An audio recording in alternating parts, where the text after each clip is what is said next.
Welcome back to the channel, everyone. I'm Wes with Dad Does Adventure, and today we are talking about the movie famous, adventure-filled, illustrious Alabama Hills.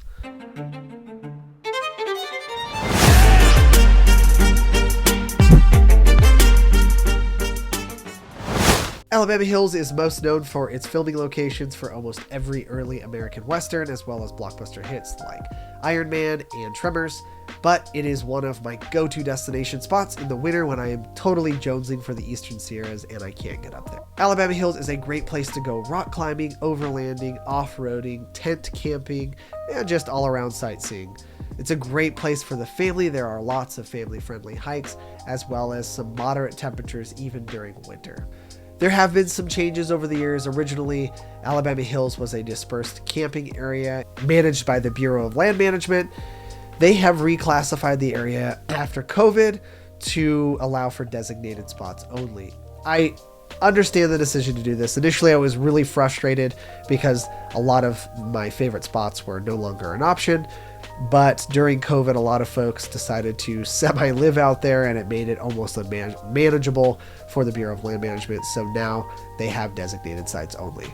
I want to give you a few tips and tricks to find those awesome, great picturesque campsites so that you can have an awesome experience out in Alabama Hills. My first tip to find some of the more awesome sites out in Alabama Hills is to go on a weekday. I get it, it might not always be an option, but if you can make time, the Tuesday through Thursday route has always worked extremely well for me, and I've gotten some of my favorite spots almost every single time during the middle of the week.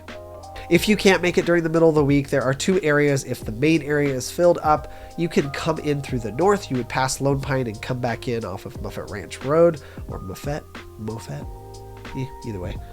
And the sites that are in at the north, just past the sign, are usually the last to fill up, especially if you turn right on the dirt road just as you enter Movie Road from the north.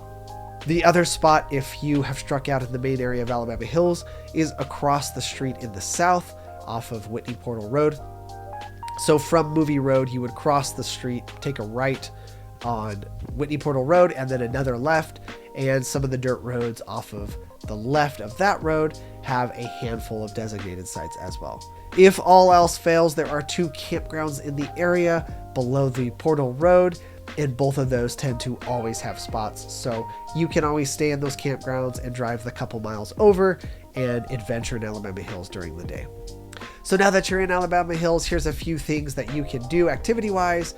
Some are family-friendly and other are specific to different types of adventures if you're into that sort of thing, but they have some of the most world-class bouldering and rock climbing, as well as some awesome sightseeing with things like Mobius Arch, which is an archway out in Alabama Hills that is a moderate, low-risk hike. I've taken my kids on this hike numerous times. It's actually one of the first hikes I have taken my kids on when they turn 2, which is their rite of passage into the Dad Does Adventure hiking culture, and they have all enjoyed it very much. Mobius Arch is super cool. It has a picturesque view of Mount Whitney right through the center of the granite arch, and it is almost as if someone specifically placed it there because it is perfect. The hike is exceptionally small. I think it's half a mile or something like that, depending on where you come in from. It's almost all flat. There's a little bit of loose gravel and some light stepping on rocks, but other than that, it should be an incredible adventure for the entire family. Overlanding and camping are extremely popular in this area, as well as riding dirt bikes or off-road things, because it is a BLM area that allows for off-roading, and you could get around and adventure and sightsee on a motorcycle and have yourself a really good time.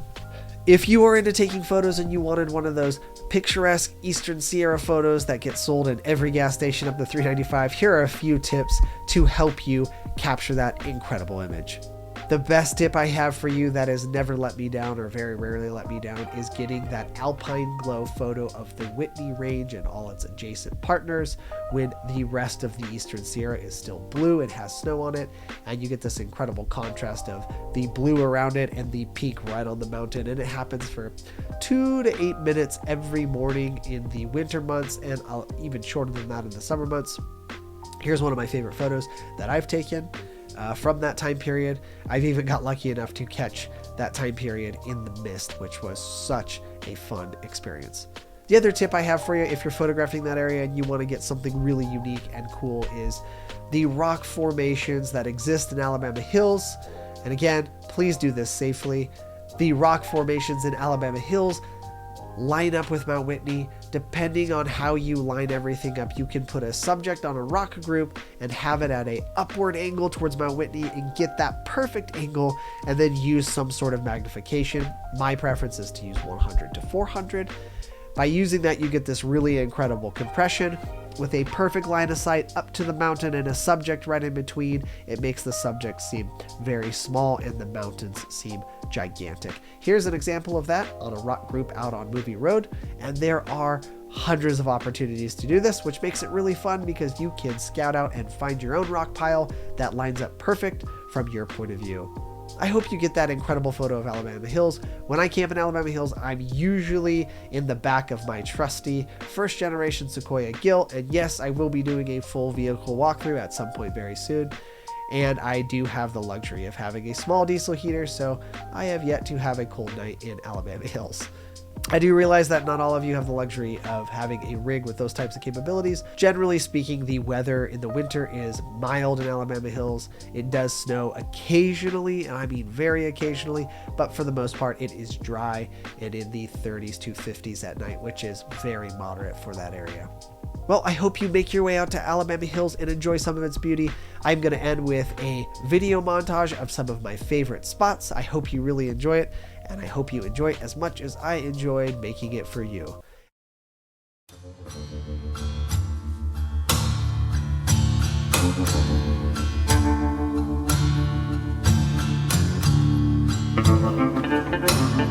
Pretending I'm the main star in my own movie.